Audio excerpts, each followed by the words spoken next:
అధ్యాయం 54. ఆ రోజుల్లో ఫిలిష్తీయులు సమావేశమయ్యారు.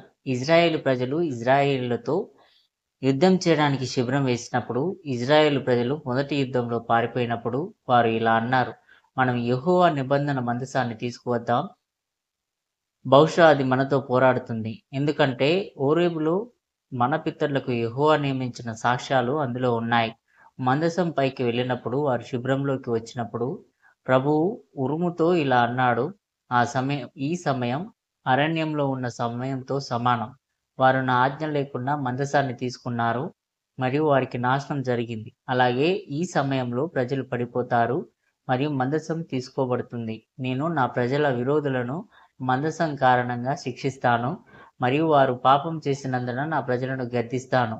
మరియు ఓడ యుద్ధంలోనికి వచ్చినప్పుడు ఫిలిష్తీయులు ఇశ్రాయేలీయులను ఎదుర్కొనుటకు బయలుదేరి వారిని హతం చేసిరి. మరియు అక్కడ ఒక గోలియా అను ఒకడుండెను.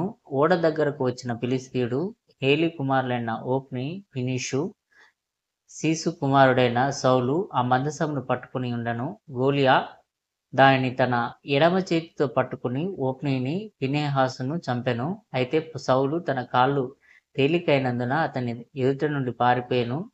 అతడు తన వస్త్రములను చింపుకొని నాడు తల మీద బూడిద పోసుకుని యాజకుడైన ఏలీ దగ్గరకు వెళ్ళాడు. అప్పుడు ఏలీ అతనితో చెప్పు అన్నాడు.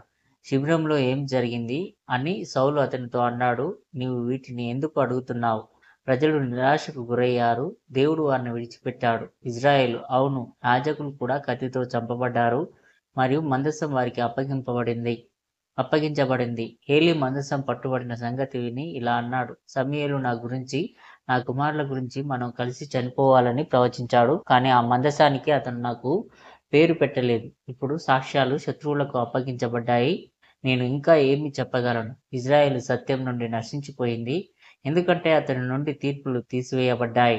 మరియు హేలీ పూర్తిగా నిరాశ చెందాడు కాబట్టి అతను తన సీటు నుండి పడిపోయాడు మరియు వారు ఒకే రోజులో చనిపోయారు. అతని కుమారులు హేలీ, ఓఫ్ని మరియు ఫీనిషు. ఏలీ కుమారుని భార్య కూర్చుండి ప్రసవవేదన పడుచుండెను.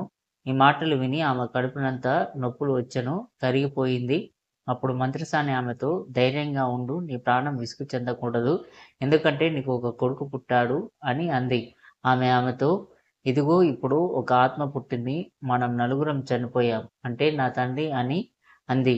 మరియు అతని 2 కుమారులు మరియు కోడలు. ఆమె అతనికి ఆ మహిమ ఎక్కడ అని పేరు పెట్టి, యెహోవా మందసం చెరపట్టబడినందున ఇశ్రాయేలులో దేవుని మహిమ నశించిపోయింది అని చెప్పి ఆమె ఈ విధంగా చెప్పి ప్రాణం విడిచింది. అదస్సుచీలు: గొల్యాతు ఏలీ కుమారులను చంపాడని, సౌలు ఆ వార్తను ఏలీకి తెచ్చాడని కూడా సమూయేలుపై ఉన్న టార్గంలో మరియు మిద్రాసు సమూయేలు కోహ్నులో చెప్పబడింది.